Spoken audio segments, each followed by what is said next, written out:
Whether on the field, on the court, or on the balance beam, there's more to winning than the final score. Hi, I'm Patrick Manning of Black Desert Resort. We recognize the effort it takes to succeed. That's why we are proud to partner with Utah Checkdown, the podcast that tells you the story before the game, then gives you a recap of what happened when it's all over, the grit, the glory, and the disappointments. Join us for stories of Utah's finest athletes and coaches. Thanks for listening.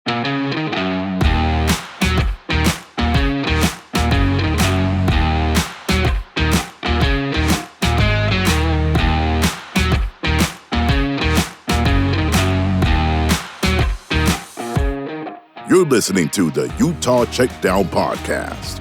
And now your host, Josh Furlong.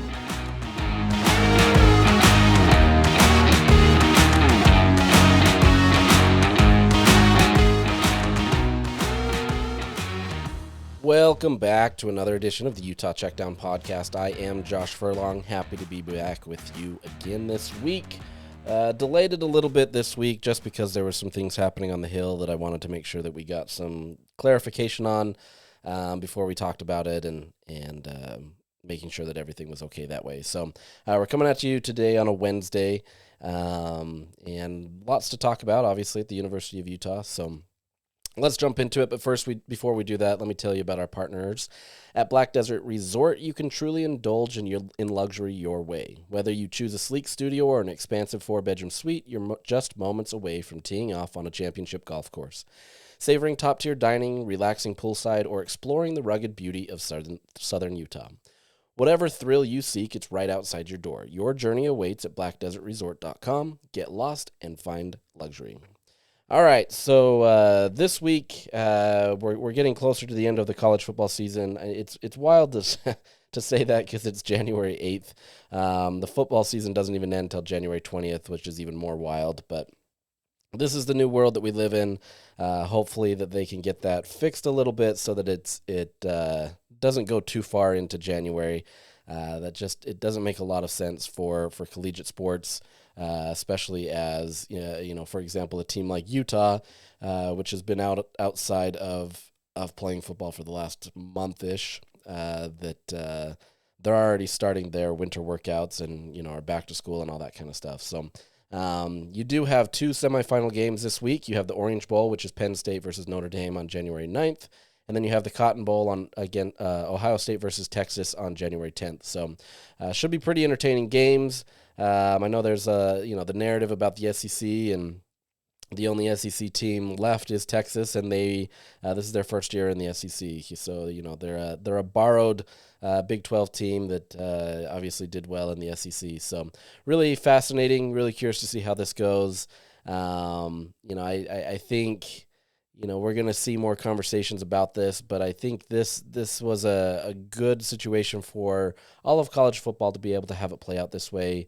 These four teams were arguably some of the best in the country all season, and so it's no real surprise. The biggest surprise obviously being Oregon, absolutely boat raced by Ohio State, but I think Ohio State at the beginning of the season was, expected to be in this mix. It just, they have a Michigan problem and they can't figure that out, and Oregon obviously beat them earlier on this season in a one possession game that absolutely could have gone Ohio State's way. So fascinating situation.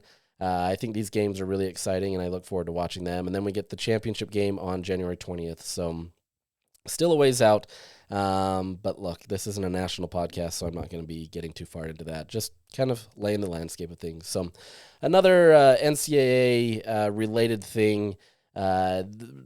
Earlier this week / last week, there was conversations about the NCAA weighing a 5th season of eligibility, which would essentially remove the redshirt season. So players would come to a school and they would have 5 years to be able to play. Obviously, players can leave earlier. That 3-year period where you can go to the NFL is still in place. But this would eliminate the redshirt rule. It would eliminate all that kind of stuff. You would just have 5 years to play 5 years. There would still be medical red shirts available. So, if you were lost in a season, early on and you weren't able to play for the rest of the season, those in theory could be granted. But for now, the redshirt rule would be gone. So this is not official yet. This is something that they're still weighing. My understanding of the situation, and I'm obviously not in the mix of this one as much as more of the national reporters, but this is something that will be done likely in April. It could be pushed out a little bit later. But there's a growing trend that this is kind of the direction that they want to go. That way they don't have to deal with redshirt rules and different things that way. So would be a really interesting situation for players out there that are looking for a fifth season of eligibility. This would apply to somebody like a Dorian Singer. However, there would still need to be a waiver process likely made here. This is obviously a talented wide receiver. Could have a potential in the NFL and could go that way if he'd want to. But there is some mutual interest in Utah bringing him back and Dorian Singer wanting to come back. Obviously, playing with Devin Dampier, his brother, is one of those things that he's interested in and absolutely wants to be there. And if he's able to have the year that many expected to with Devin Dampier, I think that would absolutely benefit him in his NFL progression. It does delay his opportunities in the NFL, but maybe putting on more, talent on tape would help. So there is a waiver process in process right now already, so they're not waiting on this 5th years of eligibility. It's more just a situation of them waiting. Based on this conversation, there is a good sign that Dorian could return, but it's still TBD, right? Count him out until he's in. I know there's been a lot of optimism around him coming back, and obviously that would be a big boon for Utah's receiving game. But this is a situation that is still unknown. I could see the NCAA granting it simply because if they are weighing this type of conversation, that it's an easy thing. It would be kind of the first shoe to drop before they do wait or allow 5 years. So Dorian Singer coming back is a possibility. There could be some other players in the mix there. He's been the biggest name that people have been talking about and there's been conversations about. But as I mentioned, there is a waiver process involved. Utah's been in the mix with that to get him back, and we'll see what happens there. So curious to see how that goes. Outside of this, it doesn't really have much of an impact immediately. You can wait till April or later if the NCAA passes it. I'd be very surprised if they don't. But we'll see kind of the news on what that brings and everything and the ramifications there. So be looking for that because I think this would absolutely be a big opportunity for Utah to be able to have him back. Your wide receiver one threat gets him in the mix with an already talented receiving corps that really comes in there and has a mix of youth as well as some talent that's experienced, right? And so you get him in there, and I think there'd be a lot of success being able to move forward with that. All right, so let's talk about just briefly kind of what happens into the transfer portal. As we talked about last time, the transfer portal is closed, so there isn't any new players that can leave the transfer portal. But it's Utah was able to add a couple players. First off, they added Justin Stevenson, a wide receiver from Wyoming. So kind of going back to that wide receiver conversation, he's a younger athlete, redshirt freshman, 6'1". Last year at Wyoming, he had 204 yards on 17 receptions and 3 touchdowns. So some experience, but for the most part, kind of untapped to some extent, and obviously could bring in some time in terms of being able to be in the program for a while if he's able to stay and kind of mature and grow through it. So another opportunity there that works. And then kind of the biggest news outside of that is that Utah brought back Nate Johnson, former quarterback / athlete who transferred to Vanderbilt for 1 year after leaving Utah and now coming back. So good opportunity to be able to kind of utilize his talents. Obviously, there was a lot of optimism about who he could be. He was the Devin Dampier before, he came to Utah, or at least that was the expectation for him. As was seen, his passing ability just wasn't quite there, but that's not to say that he can't get there or develop. Obviously, he could be used as a backup quarterback in this situation, as well as kind of being an offensive weapon all over the field. I think this addition alone gives Utah a lot of flexibility in what they're able to do. I think Jason Beck has an opportunity to really deceive a lot of defenses as they're able to mix and match who's in there. He likes to use a two-back set. Maybe you put Nate Johnson in there as the second back, with Wayshawn Parker or whomever else is out there on the field at that time. And there's a lot of different things that you could do in this scenario where, Johnson could be a runner. He could be used in the wheel route. He could be used as a flea flicker. There's all kinds of different things here that could be utilized to be able to kind of mix and match and utilize some of these talents and not make it so that it's just on, Devin Dampier and everything there. But I think this becomes a really fun offense if what is on paper translates on the field, right? As we saw this last year, it doesn't always work that way. And it's easy to be able to talk about a team as being, the number one in the Big 12 and having that potential. And I still, to this day, believe that Utah had that potential. Yes, it derailed immediately when Cam Rising got hurt and you were relying on a freshman quarterback and such. But at the same time, that talent was still there.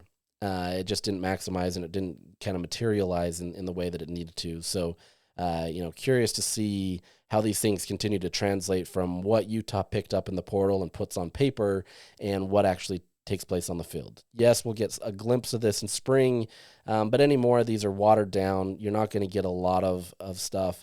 Coaches anymore, especially with the spring portal opening a few weeks after, are going to be hesitant to showcase some of these guys who could be picked up by another program as they go into the portal again. So it becomes a challenge on how much you hold back versus how much you need to get some experience and kind of how you broadcast that. So really fascinated in this NIL era / transfer portal era, how Kyle Whittingham approaches this spring.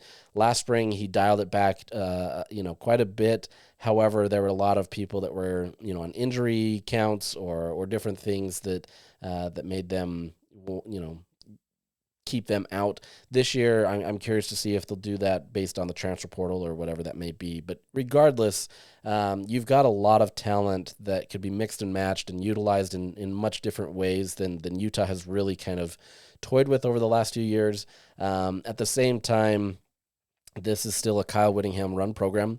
And so I don't know that it's going to completely go completely different from that. Obviously, Utah still likes to establish the run first, but maybe there's some wrinkles in there that we'll see once we get a chance to talk to him soon-ish. We can maybe get some understandings there. There's still kind of an outgoing request to talk to Jason Beck and get his take on what he wants to do here at Utah, and so we're still waiting on that kind of stuff. So those are your latest additions to the transfer portal. Last weekend, Utah did host a lot of portal players over the weekend to kind of see if they wanted to come. It's kind of quiet. That's not to say that Utah couldn't get some of those players and they would accept them if they did. But for the most part, this is kind of the dead period, right? Utah has the roster that they have. That's not to say that they can't be active in spring. And obviously a player like Landon King was picked up in the spring portal, so you can get a guy that can translate to the field. It's just a little bit harder. However, if it's true that Kyle Whittingham is going to embrace the plug-and-play offense with Jason Beck, there's still optimism that Utah could go to the portal in the spring and be able to pull out some of these guys and move forward. So although the portal has closed, Utah can sign players at any period that they could sign them in a month from now, guys that are in the portal now. They just wouldn't be able to have the luxury of being enrolled at Utah right now and going through spring camp. So essentially, there's 2 days left until players can enroll at Utah. There is kind of a 7-day grace period where the last day of the official ad drop is January 17th at the University of Utah. So there's some wiggle room.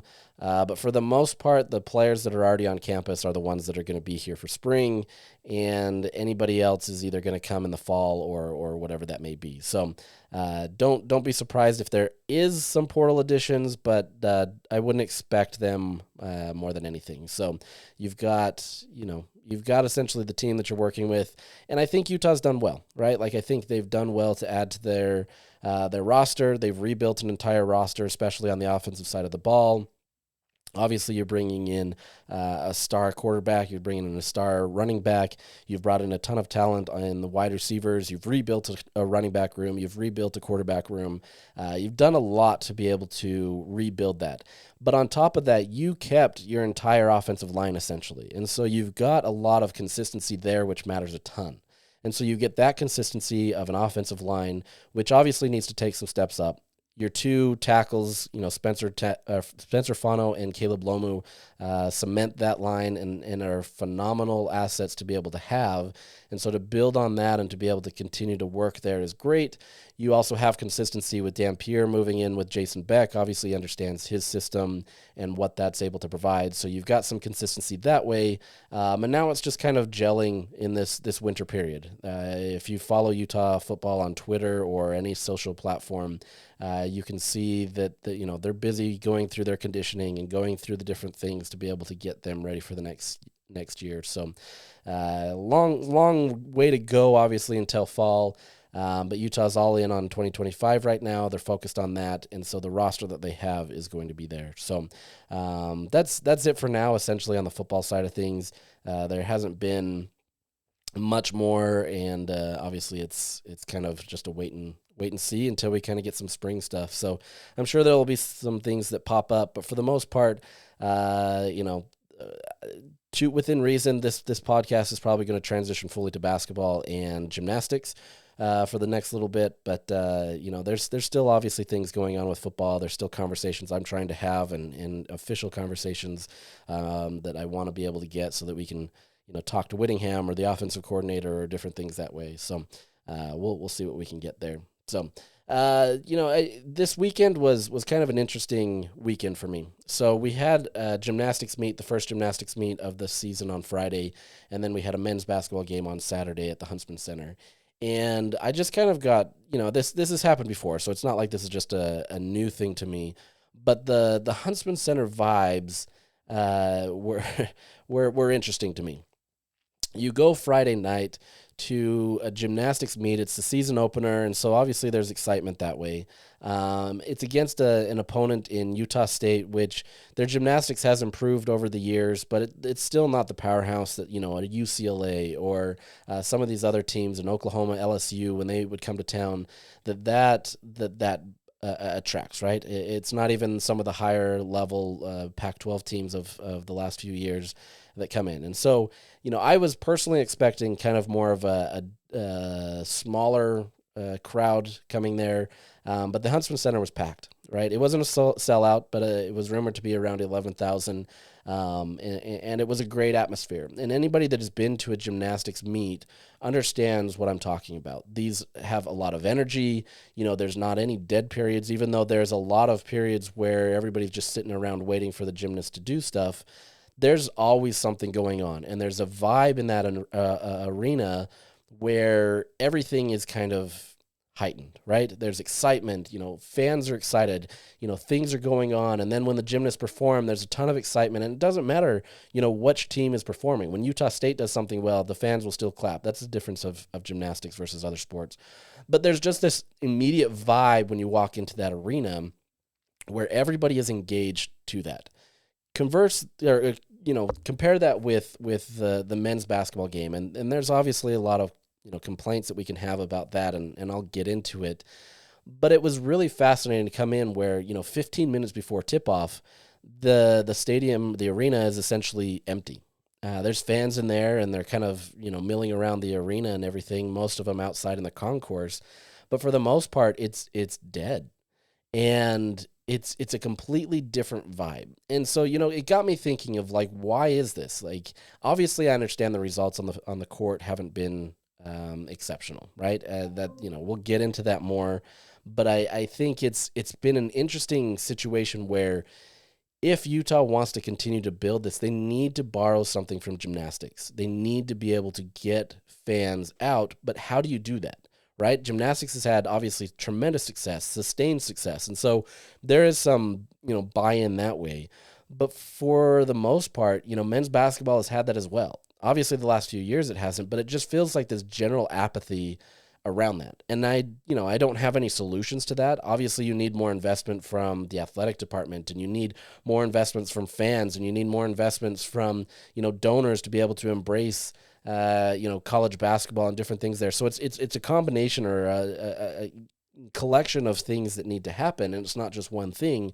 But it was just a striking contrast to me. And I will admit, on as the game developed against Texas Tech, that arena, actually the lower bowl especially, got pretty full. So like it did fill out, but still it's the same problem that you're having in these timeouts. Yes, Utah does things to try to find ways to engage the crowd, and they'll have different things on the court to kind of engage it, but it just feels like a dead zone, right? And to some extent this happens in football as well. During timeouts, there's just a lot of dead going on, right?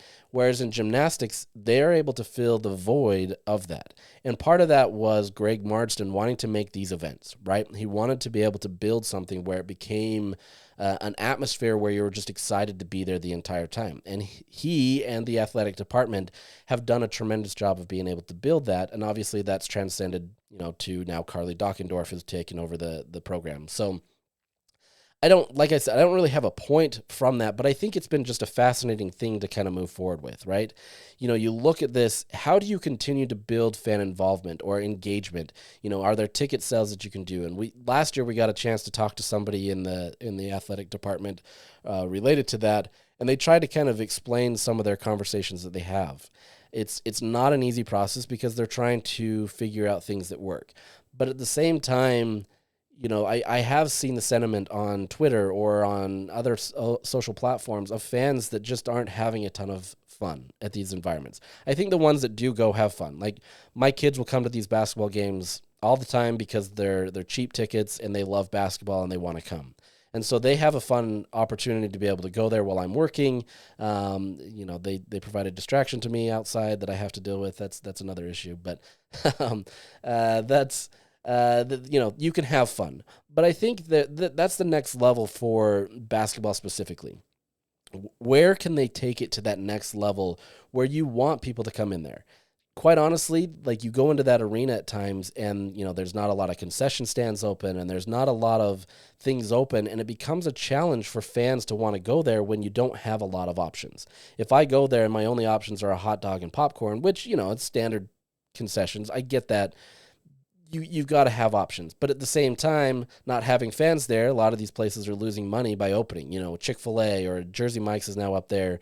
You have, some of these taco places or I'm blanking on the other name. But you have these places that come up there and they're vendors essentially coming up, and they're going to lose money if there's not a lot of fans there. So, I understand that situation, but all of this has to go and build, right? Once again, I don't have all the answers, but I think it takes a collective effort, and I'm really fascinated to see if and when Utah can find a way to be able to do that for basketball. I feel like they're embracing that more with women's basketball. However, women's basketball is having success. And I don't think that that's the only answer, right? I don't think that that's the answer where, because the team is starting to have success, that the fans are going to come out. Yes, that happens, right? You're going to attract fans that want to see some success and they want to do it. But at the same time, you have to have people that are buying in. You have to be able to have that support to be able to get that team to do well. The reason why people can come into the Huntsman Center and have this great home court crowd is because the fans are there to support it, and it rallies this team.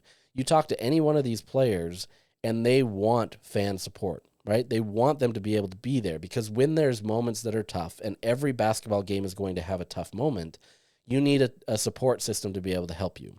So it's this kind of chicken and the egg argument of who does what. Who's going to blink first, right? Do you support the program, or does the program support you in terms of being able to be successful and help? It's a challenge, right? And I get it. It's tough. If this is, you've gone through a football season where you spend a lot of your money and you're traveling, and now you want to go to basketball, that's a tough situation. It's a tough ask, right? I don't have that kind of expendable funds to be able to go to all these types of games and do that. I get them free because I cover the games, right? And so there's a benefit for me to be able to see these games, but I would be in that same conversation where I'd probably watch it on TV. And so I think from an athletic department, this is where they have to figure out, how do you get somebody into the stands? How do you get them to the point where they want to have a good time, and it has to be, at a level where it doesn't feel like you're breaking the bank, but at the same time, you're providing value to the school, right? You've got to be able to do that, and there's got to be a lot more marketing efforts to be able to get there. And then the ones that do there, whether they win or lose, you've got to support that team, right? And once again, I feel like there's some of these things where I have to, I'm telling people how the fan, I hope that doesn't come across that way, because that's not how I approach this. I think there's a lot of ways to be able to do things, but I think that's been the biggest problem with men's basketball specifically, is there's just not been this general vibe around this program for whatever reason from all aspects, right? There's not been an investment into it. You don't have Huntsman being able to invest in it as much. And so then you're not able to get maybe the players now in the transfer portal era and the NIL era that you maybe could get. I think people are frustrated with Craig Smith where, and I don't think this is all him. Obviously there's some faults and there's some issues there, but at the same time, he's won at every place that he's gone to. He's gone to a place like Utah State and has had success. He took them to the NCAA tournament 3 years in a row. Granted, COVID interrupted some of that. But this is a coach that has had success. Now, he's now trying to play catch-up in the Big 12, which is a difficult conference, and I'm not here to apologize for him or anything, but at the same time, he's been given a tough task to be able to build this. And when he's not getting the same level of support that, let's say, football does, and few are, right? Like football is the king, and that's where all the money is. But if you want to have success, you've got to invest in it. And that's not to say that you have to pour in all this money. Obviously, you're seeing right now, for example, at BYU, they're pouring in a ton of money into that basketball program, and they're now on a 2-game losing streak. None of that is necessarily correlated in my mind, but at the same time, like, money doesn't always bring success, right? And so there is this challenge. There is this situation of trying to bring it back, and trying to make it work. But at the same time, it's not really kind of working, especially for the men's basketball side. So I don't know where they go from here, quite honestly. I'm not the one in that room trying to have that conversation of how you get fan support, how you get NIL, how you get coaching consistency, how you compete in the Big 12. Those types of things are a challenge. And it's just a tough situation all around. Utah lost again last night. They're now 0-3 in Big 12 play. Against the number 3 team in the country. They did actually play much better than I thought they would, especially given their performances against Texas Tech the previous game. I was expecting a blowout of like 40 points, quite honestly, on the road. So the fact that they kept it a little bit more competitive, but that's still kind of an issue, right? You've got a team that is keeping it competitive. They have the talent to be able to go toe-to-toe. They took a 5-point lead, and then Iowa State decided to lock down on defense, and what a defense that is, but they're not able to sustain that. And so you can be competitive and you can have these moments, but it hasn't been sustainable. Against Texas Tech, they allowed 1.55 points per possession. That's not great. That's not great at all. And so, against Iowa State, I don't have that number right here. All of a sudden, it just quit out on me. It was much better. Sorry, I'm pulling it up right now. I want to see 1.2. Still not great, but an improved situation for Utah in terms of how they were able to limit them a bit. Gabe Madsen finally found a shot and got 20 points. Still wasn't great behind the 3-point line. Shot a ton. But beyond that, there wasn't a lot of players that stepped up and helped him. And so this is a team right now that one player can get hot and the rest of the players aren't really able to do anything. Yes, Iowa State's defense was smothering, and so this was a tough challenge to begin with. But these are the moments where Utah hasn't been able to build on the success, right? They haven't had these moments where, they worked really hard. They were playing aggressive. They were doing everything that they needed to win the game in the first half, right? Now, granted, there was some missteps. There was a ton of turnovers. There was a ton of problems. But at the same time, it was a much better effort, a much better defensive effort. They were getting some scoring, especially from Gabe Madsen. So that's usually kind of the engine that starts everything. Unfortunately, nobody was able to help him. But at the same time, there wasn't anything to be able to move forward into the second half. Yes, they did get it down to 6 at one point, and they were starting to make a run before Iowa State completely overwhelmed them. But this is a team that just hasn't been able to find that consistency. They were, you can argue that, in the non-conference play, they're playing teams that are terrible. And yes, there's some of that. But the same flow that they had and the same willingness to kind of pass around the ball and move around the ball in this free-flowing offense is just non-existent. And I understand some of that is part of the defense, right? That Iowa State defense, I'll keep coming back to it. It is tough. There's not many teams that are going to be able to move the ball the way that you can to be able to break a defense like that. They're just up in your face. They're smothering. They're everywhere. They're closing out really quickly. I mean, this is a defense that is phenomenal. But there can still be moments where you can take advantage of that. Because they're so aggressive, they can over-pursue sometimes. There's things that you can do to be able to screen off that and be able to get guys open. They're still going to fight through those screens, and they're still going to be able to make those plays, and they do. But that's the thing that we're not seeing. That ball hasn't been moving, and it's been much more sticky, and they're getting stuck. They're getting trapped. There was 2 possessions in a row where they had inbounds passes on the baseline, and they threw it right to the corner where 2 Iowa State guys were there, and they immediately had to throw it off of them to be able to save the play. Those types of things where they're not finding the open man. They're just getting stuck. Those aren't going to help. And so this is a Utah team that is still a work in progress, right? And I don't know that you're going to get much better this year with the teams that are in the Big 12.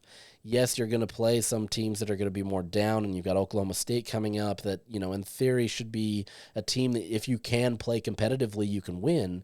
Maybe that BYU game is more competitive based on kind of how they haven't been able to be in sync lately either. But at the same time, this is a team that's destined for another losing season. And you have to wonder what Craig Smith's future looks like. Once again, I don't think this is fully on him, and obviously the basketball decisions are, and it comes to that. But he had to rebuild an entire roster, and he did well with it. And he's got healthy guys, and he's doing well. It's just not working out, right? And I understand that at the end of the day, that's kind of the job. And if you're not able to build it and you're not able to bring excitement, that's tough. And I get the sentiment from people on Twitter or elsewhere that are frustrated with Craig based on his decision making. There's different things that you can fight, right? But I think, is this coming to a full reset? But at the same time, is it going to be any different if you bring in a new guy, especially if there's not involvement or investment from the athletic department? And unless there's investment, especially from donors or from the athletic department and kind of what they're able to do and enhancing that, it doesn't really matter who you bring in as a coach. So unless some of that changes, you can fire Craig Smith, but if you can't get the investment into this program, it doesn't really matter. And it's been that way for the last few years, so I'm curious to see what happens there. Outside of that, moving forward to the women, they're a phenomenal team, and they've been able to do really well. Escape Iowa State, 2 Iowa State teams right here. They escape Iowa State with a 75-67 win. It was a back-and-forth game for a while. Utah, built up an 11-point lead before Iowa State decided to fight back, and there was something like 7 possession changes. There was 4 ties. I mean, this was a game that went back and forth from majority of the second through fourth quarters. It was the Maya Torre game. She finished with 24 points. She had 4 3-pointers, 9 rebounds, 4 assists, 3 blocks, 2 steals. I mean, she just absolutely cooked for the women's team. Scored the first 8 points and never really looked back. The key plays in that game, especially late, as Iowa State was trying to pull away and make this a loss for Utah. Torre hit a 3-pointer. Kennedy McQueen hit a 3-pointer. Ines Vieira hit a deep 3-pointer that absolutely changed the tone of the game. And all 3 of those players made big plays at the end to help Utah, jump out to a lead that they never relinquished. So it was kind of an interesting game, though, because Gianna Niepkins at one point suffered an injury to her, looked like her knee. At least that's where she was grabbing. Immediately, that had everybody kind of silenced. I was talking to somebody that was there, and they said the entire arena went quiet. They obviously may not know the full extent of Niepkins' injury and everything, but I think when you see an injury like that, everybody kind of is stunned. Her parents were sitting, right behind the bench, and you could see their faces and kind of the shock and anxious feelings that they had. But Neepkins was able to kind of walk off a little bit without any assistance, and was able to kind of jog around and jump around off to the sidelines and get worked out and eventually checked in. But later on in the game, there was a situation where, Utah was up. Maya Torre had a phenomenal steal against Audi Crooks to be able to put this possession back in Utah's hands. Really took the wind out of their sails, or Iowa State's sails, as they were trying to make a comeback and cut into the 6-point lead that Utah had built up, and did well. But Utah, as they were doing this, you're trying to play the keep away game as Iowa State looks to play the foul game, and Utah passed the ball to Kennedy McQueen, who jumped up to try to get the ball. But as she jumped up, one of the defending players on Iowa State essentially pushed her down, and it pushed her down in a very awkward way where her leg got kind of rolled up on itself as her body weight kind of fell on it, and immediately she started screaming in pain. You could hear it on TV. The player was called for an intentional foul. It was not a great look, and their coach came over and said that that's not what it was meant to be. It was just meant to be a foul. Gavin Peterson, the head coach of Utah, obviously he was not happy about it. His post-game comments kind of understood that it wasn't expected to be a foul like that, but it also he thought there never should have been a situation where she fouled Kennedy that way. If she wants to jump up and grab the ball and then come down on the ground and then foul her, there's no difference, right? That foul was going to come. It was going to take maybe 0.2 seconds off the clock. Like, it wasn't going to change anything. Instead, you put her in a very dangerous situation that Kennedy McQueen, she was rolling around in pain, screaming, pretty loudly, and needed help off of the court eventually to be able to get off, right? And so a vital piece to Utah's starting unit core. She's been with the program for the last, 4 years, and has been everything for Utah. One of the building blocks to how Utah's been able to be successful, and it was feared that the type of injury that she sustained was going to be season-ending. Fortunately for Utah and McQueen, it sounds like it's right now a high ankle sprain. She was in a boot yesterday when we were at practice. Doesn't appear to be anything serious, although Gavin Peterson said that they're going to keep checking it out and kind of getting more tests and seeing what's going on. But so far, good news for McQueen. They expect it just to be a few games that she'll be missing and be able to come back out there and compete. But, a situation that absolutely could have turned for Utah, where they had a season-ending injury for another one of their key pieces that would have been a tough look. Right now, Maddie Wilkie, who is kind of the sixth man, sixth woman, I don't know how you describe that there. They've always just kind of kept the men nomenclature there. So sixth man, and she's going to get that starting unit. She obviously filled in a ton when Gianna Neepkins went down last year, so she's got a lot of experience. A phenomenal athlete that is worthy of being in that starting rotation, but has been a great asset in the second unit, being able to come off there. So it'll change a bit now that she's there, and the depth will be a little bit smaller or thinner. Now you've got some freshmen that are going to have to fill in, and they've filled in some great minutes over the last few games, and so there's opportunities there. But obviously it makes it more challenging as Utah goes through this. So Utah, after that win over Iowa State, was ranked number 22 in the country. First time they're finally back in the AP top 25 after being in there all of last year. But now they have to go up against the number 12 team in the country in Kansas State. They do get them at home, so Kansas State is coming to the Huntsman Center tonight. That's if you're listening to this on Wednesday, they're coming tonight. So if you don't have anything to do, obviously this would be a great environment to go to. I think the University of Utah is doing a deal for like 4 tickets for $22 or something like that. So good opportunity for that. So keep moving there.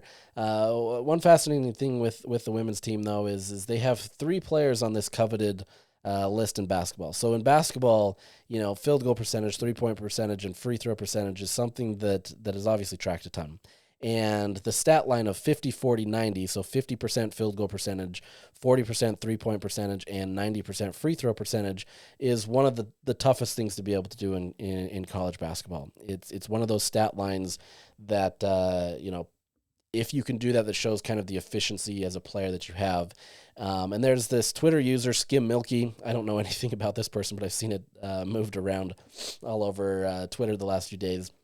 But he listed, he or she, I'm not entirely sure, listed 10 players in the country right now that were essentially close to that. They're either above that line right now or close. But out of 360 some odd schools, with each roster roughly about 13 to 15, the fact that there's only about 10 that are in that mix kind of shows how much of a challenge it is. And Utah has 3 players in the mix there. Kennedy McQueen, she's got a 65.8 field goal percentage, 42.9 three-point, and 100% free throw. Gianna Niepkins, 60.3% field goal, 43.3% three-pointers, and 93.4 free throw. So both of those are above those numbers right now. And then Maddie Wilkie is hovering right there at 49.4% field goal, incredible 57.6% three-point, and then 100% free throw. So you have 3 players out of the top 10 essentially from Utah that are in that mix, showing the opportunities that Utah has, showing the opportunity that they have to be able to kind of be this efficient player. So yes, you lose Kennedy McQueen for a bit, and so that takes out one of those players, but you still have 2 that are in there, only 7 other players in the country with similar numbers. So kind of really cool opportunity for Utah to be able to have that. So, like I said, if you haven't had a chance to be able to check out women's basketball, or you've watched them on TV, tonight's the night to do it. Honestly, if you've got the free, if it's a free night for you, this should be a fun game. I think this is going to be very similar to Utah welcoming Stanford a few years ago, and when they got that win to take co-championships with Stanford. It was a rocking place. People were excited. I think it has that same type of vibe tonight, where they're able to kind of do something special, right? Really showcase what this team can be. Kansas State, though, is a tough team, and it should be a fun game. 2 teams that kind of are very similar, kind of look like each other. They're aggressive. They want to get out and run. They want to get a lot of tempo, shoot a lot of threes, inside-out game. Kansas State, much more of an inside-out game than Utah is this year, probably more similar to what Utah was last year, where they used Alyssa Peely a ton in the inside-out game. But there's going to be a lot of three-pointers put up, a lot of different things that way. So it's going to be a game that comes down to turnovers, making those mental mistakes, shots obviously falling, and I think it could be a lot of fun. So outside of that, let's finish up with the Red Rocks. Red Rocks had their first meet of the season, as I said earlier on in this podcast. Low scores. That's to be expected from the first meet. They finished with a 196.775, so definitely a lower score than they were expecting. But it was uncharacteristic in a lot of the night. So vault and floor specifically, there was a lot of uncharacteristic stuff that Carly Dockendorf talked about, where these types of things don't ever happen in practice. They're very consistent in practice. They're not things that she's seeing often, and it's not things that they're worried about. It's just one of those things that didn't work out that night. On top of that, you're also getting judges for the first time that are now being critiqued. So you've got them being reviewed, and so you're going to see judges that are probably not going to give higher scores around the country, just simply because they are now being, kind of reviewed more, right? And so I think, the NCAA is trying to become more consistent with a subjective scoring system. Obviously the scoring and the kind of deductions and everything are there, but all it takes is a judge not seeing something or seeing something differently, and those scores can change. My biggest complaint is always the 2 judges that are completely off, where it's a tenth and a half off, and there's no rhyme or reason for it. One sees a massive deduction, the other doesn't. Somebody gets a 9.9 and the other has them at a set 9.7, and it doesn't make any sense. And so I'm curious to see how that kind of equals out and kind of what happens there. But for the most part, this is a team that is, that's deep. They rolled out their starting lineups in all 4 events. outside of Sarah Crump going in on the floor instead of Ella Zerbes. She got sick. Some of the other gymnasts were sick as well, and so it was kind of a tough night that way. But this is a team that has high expectations for itself. They're performing at a high level in practice, and in gymnastics, that probably translates more than any other sport, I'd say, into the real world, because you're not going up against other opponents in the same way as like basketball, where it depends on how the defense comes, right? This is an individualized sport, is a team sport. And, if you can do well on beam in practice, there's a good chance you can do well on beam in a meet. Obviously you just have to handle the pressure and do different things that way, but this translates well. And so Carly said yesterday that this is probably the highest expectations the team has ever had for itself since she's been there. They have a lot of belief in them. And this isn't just, we believe in our team. They truly believe that they have enough depth to be able to compete. And so we're gonna see that this week. They have the Sprouts quad meet, which is bringing 4 of the top programs around the country together. So Utah will compete against Cal, LSU, and Oklahoma. It's at Oklahoma State, in a meet that will be broadcast on ABC on Saturday. Obviously, a great opportunity for Utah. You hope you get kind of those jitters out in that first game against Utah State, and then come and answer and kind of see where you can compete with these teams at a higher level. They feel good about this. Last year, this didn't go well for Utah, where they kind of had the meet that they did against Utah State in that quad meet. So they're hoping that kind of the reverse can happen, where they had a bad meet, and now that they can go throw their best routines in this. But they're looking, it's one meet, and obviously it has a great opportunity to be a road score for their NQS. But this is an opportunity more than anything just to kind of see how they stack up against some of the best competition in the country, this early in the season. These are the same type of teams that they're going to be competing with when they get to regionals and nationals and different things that way. But they want to see how they compete. So you'll still see similar lineups on Saturday. Carly said that they intentionally did that on the last week to kind of see what they had available, wanted to get them geared up for this meet. And then after that, in January, she's going to do a lot more tinkering. There's a lot of depth in these different lineups, and she wants to be able to get more gymnasts available. For example, you have somebody like a Grace McCallum, who she's not throwing out her 10-0 start value on vault. Partially that's because that's the injury she had a couple of years ago, and so they're trying to limit her in that, and so they won't utilize that until later on in the season when she has to, and obviously you get into regionals and NCAA nationals and stuff like that. So there's things that they're still doing that way. Obviously, gymnasts trying to get in there, freshmen trying to break the lineups. Avery Neff has been in the all-around, and so she's competing in there. But maybe she gets pulled out of that depending on her performance. There's a lot of belief and faith in her to be able to be in that mix, to be able to compete in the all-around. It just depends on if she's able to handle that pressure and moving forward.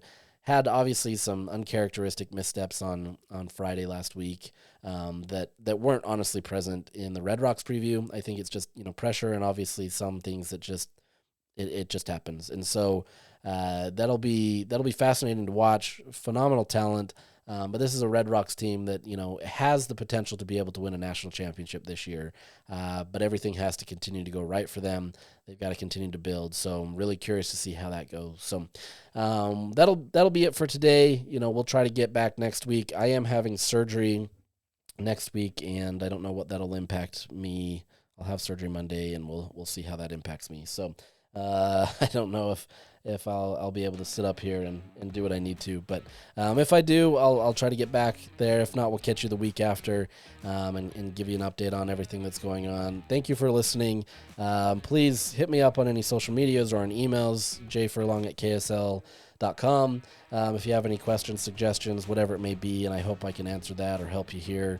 I'm hoping to have kind of some giveaways soon, too. I've got some things I got to talk to our marketing department about. But hopefully we can get some fun things going on here and keep this up. So thank you for your time, and I hope you guys have a great week.